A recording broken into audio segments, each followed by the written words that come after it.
Chapter 2 of A Touch of Heaven, a Good Omens fanfiction, written by IneffableToreshi, read aloud by SkyAsimaru. If you enjoy this podfic, you can check out the original story on Archive of Our Own. If you would like to hear more of my recordings or see some of my own work, you can find me through the pen and screen name of SkyAsimaru. A Touch of Heaven, Chapter 2. When his alarm clock had gone off that morning, Aziraphale had to admit that he'd been struck with an ungentlemanly feeling of great annoyance toward Anathema. He loved the woman, he really did, but he also deeply appreciated sleeping in on Saturday mornings. He supposed that he could have scheduled the appointment with her friend for later in the day, but Aziraphale knew himself well enough to know that if he got into his usual Saturday routine of reading and relaxation, he was very likely to lose track of time and miss the appointment altogether. And he really didn't want to do that, especially after he'd heard all about his new patient. Anathema hadn't given him any major details regarding the man she called Crowley, but she'd told Aziraphale this much. He'd been in a very terrible vehicle accident that had resulted in a number of surgeries, some more successful than others, and that some of them had left him with more pain than someone his age should have to be dealing with. Anathema had also told him that one of Crowley's surgeries had been delayed until all the others were complete, the one for his corneal lacerations. It had been shunted to the bottom of the list, she told Aziraphale, because the others were deemed more important. As a result, Crowley had been blind for several weeks now, with roughly 3 more to go. He was depressed as fuck, Anathema said, and Aziraphale could certainly understand why. On top of everything else he'd gone through with the accident, it must be so horrible to lose your sight like that, even if you were pretty sure you were going to get it back eventually. So Aziraphale had agreed to the Saturday appointment, outside of his regular, completely packed weekday schedule, because how could he refuse? Ultimately, even if he was greedy and selfish with what was normally his free time, Aziraphale was a kind person at heart, and he enjoyed his work helping to heal people through massage and relaxation techniques. Therefore, he dragged himself out of bed, showered, dressed, traipsed downstairs to the spa proper, and got one of the rooms prepared for Crowley's arrival. When the 2 men had met him in the foyer, it was easy to distinguish which was which. Newt had short brown hair and spectacles, and he was protectively holding on to Crowley, who had long red hair pulled back in a ponytail, and wore a pair of sunglasses to, mostly, hide the patches over his eyes. Crowley clung to Newt with both hands, and his jaw was tight. Aziraphale immediately got the impression that the trip to his spa hadn't been particularly enjoyable for the man. It didn't take much for Aziraphale to adopt a soothing demeanor, but he doubled his efforts for Crowley, wanting to do his absolute best to help the man relax. And when he was able to make Crowley laugh, Well, if Aziraphale's heart swelled a bit, and he felt ridiculously pleased with himself, that was between him and God. What say we get this show on the road, Crowley smiled. Aziraphale felt warmed by the sight of it. The man was handsome, without a doubt, even without being able to see his eyes. But the smile in particular really lit him up. Aziraphale could scarcely help admiring him before mentally chastening himself. Oogling patience now, are we? He internally snarled at himself. Smarten up, Aziraphale. Okay, sure, let's do it, Crowley agreed. He straightened up and awaited instruction, and before he could give any, Aziraphale had already picked out a problem with his usual routine. He stammered, and then cleared his throat before forcing himself to remain professional and confident. So, usually, at this point, I would leave the room to allow you time to dress down to your pants and lay down on the table with a sheet over you. Aziraphale watched Crowley's expression carefully as he explained this, noting the furrow in the man's brow that indicated he may have caught on to the issue as well. It's a bit superfluous, really, since I'll be regularly moving the sheet in order to access what I'm working on at any given time. But some people feel uncomfortable having their entire body exposed at once, hence the normal routine. For you, though... He trailed off for a moment, briefly waiting to see whether Crowley would address the elephant himself, but pressed on when he didn't. Well, I don't know how comfortable you are trying to maneuver yourself alone at the moment. Crowley pursed his lips and seemed to be considering this. A bit of a pink flush had spread over the tops of his ears, and his hands were clenched in his lap. Aziraphale was struggling to work out how to ask the man how he wanted to go about this, when Crowley wriggled his shoulders and offered a mildly nervous smile.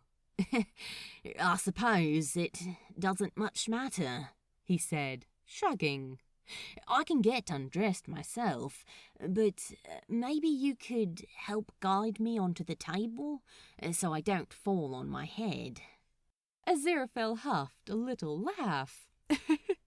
Yes, of course, he agreed. Well, you go ahead and leave your things on the chase, and I'll get a few things set up while I wait. He strode across the room, back turned as Crowley shifted to stand.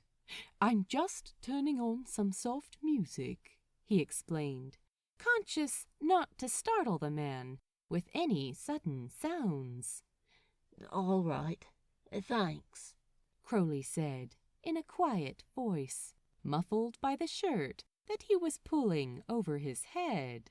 Once his sound system was pumping out a soft, relaxing harmony of classical music, and he'd retrieved a bottle of his favorite vanilla-scented oil, Aziraphale turned to see if Crowley was ready, and very nearly bit his own tongue in surprise.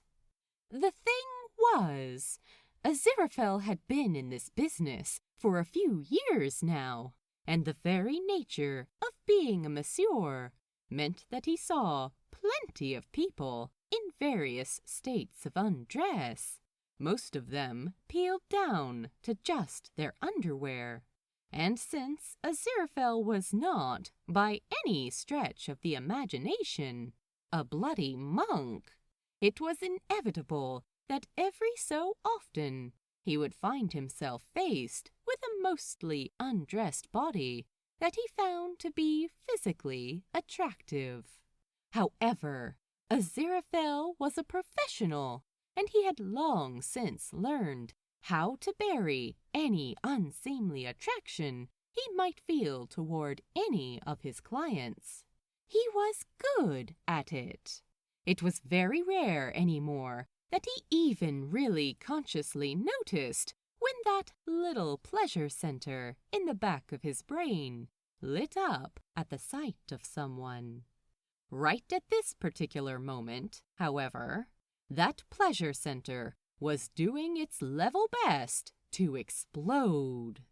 Crowley was down to just a pair of snug black pants as he fidgeted with his trousers, doing his best to fold them blindly, and though it made him feel undeniably guilty to do so, Aziraphale couldn't help but let his gaze rake down the man's bared figure. He was long and lean, but there was tight, corded muscle in him, and his chest and legs were dusted with fine hair, a slightly lighter shade than the brilliant red of his ponytail. His chest was flat, his belly taut, and as he turned slightly to drop his bundle of trousers on the chase behind him, Aziraphale was able to see that his arse was just fuck.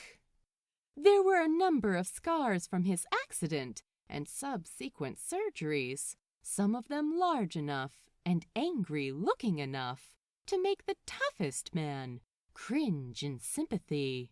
But Aziraphale hardly noticed them. What Aziraphale saw was nothing more or less than beautiful perfection.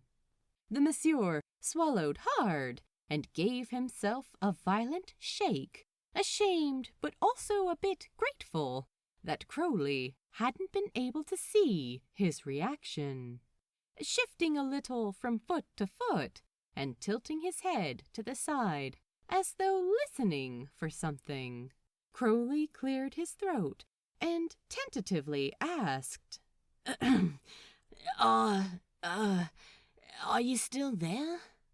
Aziraphale shook himself again, more angrily this time. Oh, get it together, man. He's a patient. Yes, of course, dear. He fought out in a steady, cheerful tone. Are you ready to lay down? He moved forward as Crowley nodded and hummed an affirmative sound. All right. I'm right beside you on your right side, he explained, keeping his voice gentle. May I take your elbow? Crowley's Adam's apple bobbed a bit, but he nodded and said, Sure. So Aziraphale carefully wrapped his fingers around the man's arm. There was the slightest twitch when their skin touched, but then Crowley stilled, waiting. Moving slowly and with great care, Aziraphale led Crowley to the massage table, held him steady while guiding him up onto it on his belly, and, after ensuring it was okay to touch, held his hair while Crowley ran his fingers along the face cushion before settling himself down onto it. When he had wriggled into place and seemed more or less settled, Aziraphale shook out a sheet and delicately draped it over Crowley's body.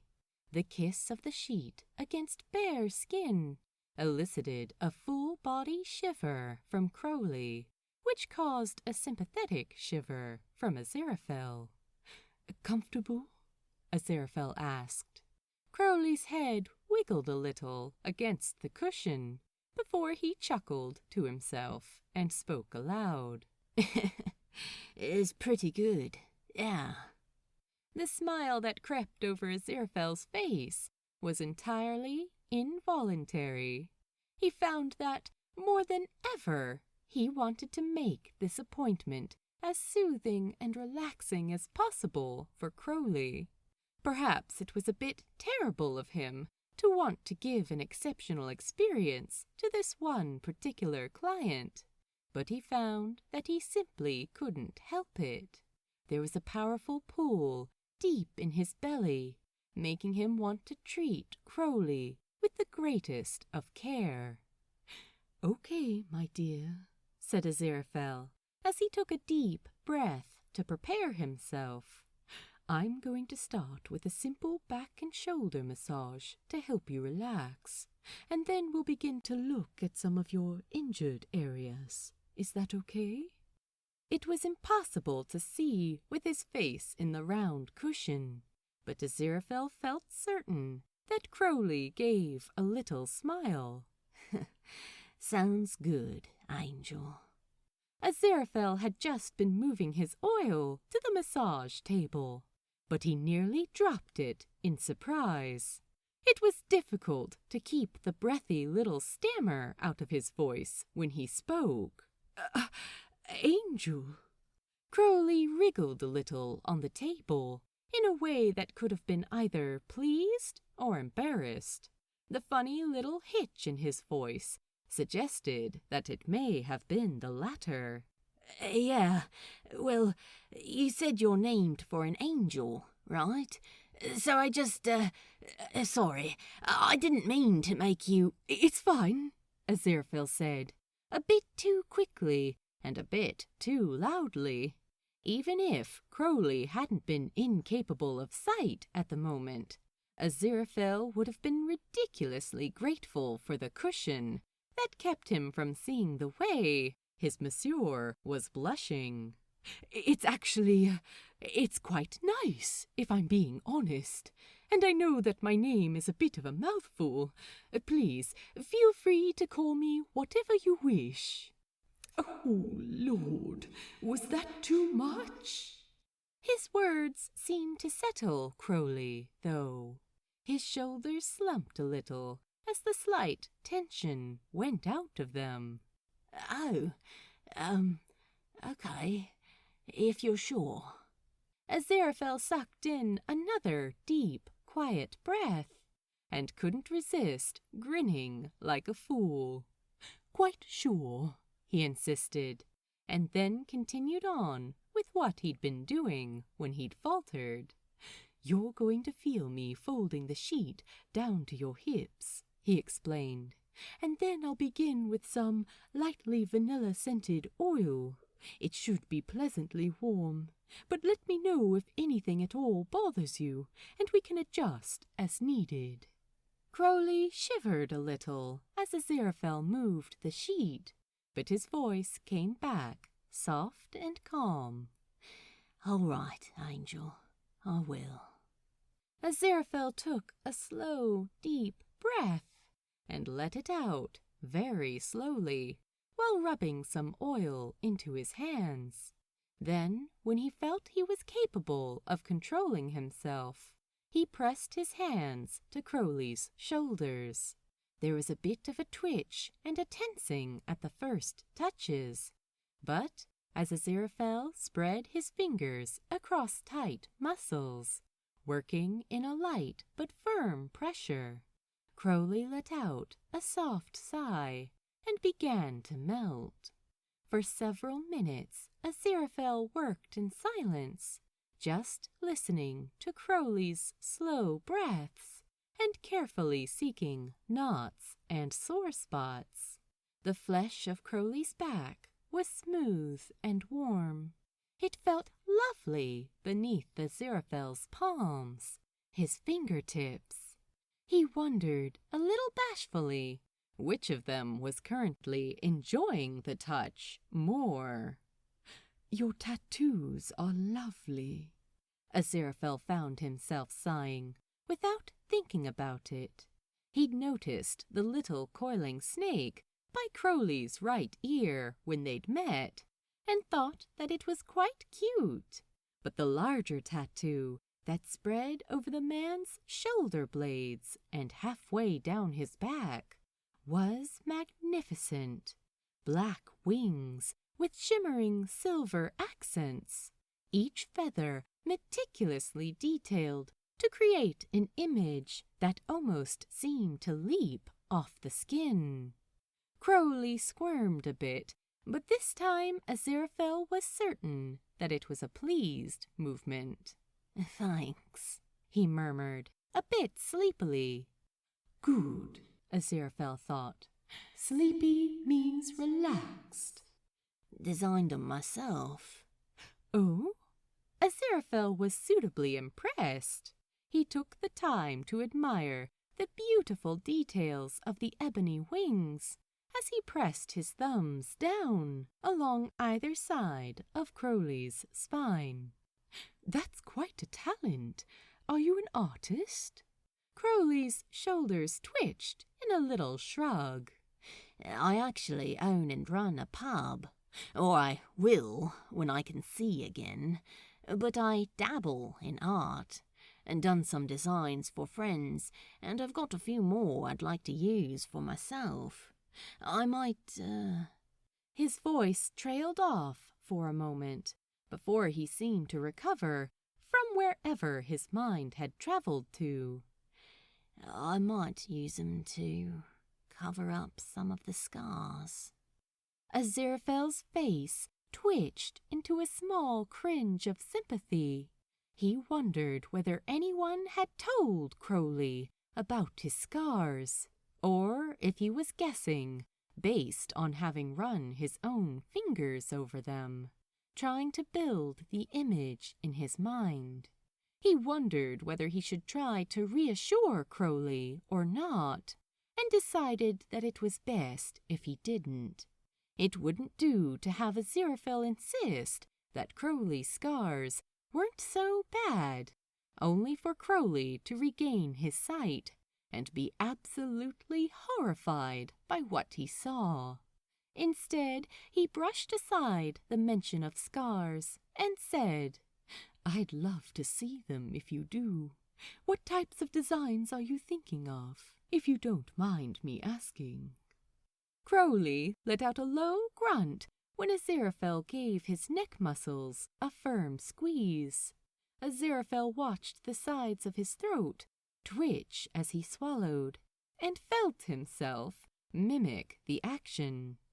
"A lot of them are floral," he said slowly, humming while Aziraphale's fingers moved and prodded. "Always liked plants. Maybe some vines, exotic blossoms. I've considered the Crowley family crest, but I'm still working on it. The boar looks a little goofy to me." Aziraphale chuckled. "Some of those crests haven't translated all that well to more modern times," he agreed. "Do you have one?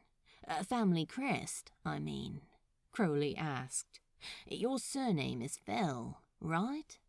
A hum of agreement and a soft cluck of his tongue, and Aziraphale said, "Yes, I believe the crest has a knight's helmet and a row of diamonds, something to that effect. I'm not entirely certain, but we do have a family tartan commissioned by my great-grandfather nearly 70 years ago. I have a few clothing items in the print. It's called Heaven's Dress. I have a few clothing items in print. It's called Heaven's Dress." All at once, Crowley burst into genuine, joyous giggles. "Of course it is," he barked, his muscles jumping under Aziraphale's touch. "Heaven's dress, heaven's touch, and a heavenly voice. Aziraphale, I'm starting to believe that you really are an angel in disguise." And damned if that didn't warm Aziraphale from the inside out, until he was genuinely concerned that Crowley might be able to feel the change in temperature through their sparse points of contact. He felt a giddy bit of laughter worming its way through his chest and couldn't help but let it free. "Oh, damn it all! You had to be charming as well as beautiful. I'm no more an angel than you are a demon, my dear. Well, I suppose that remains to be seen, doesn't it now?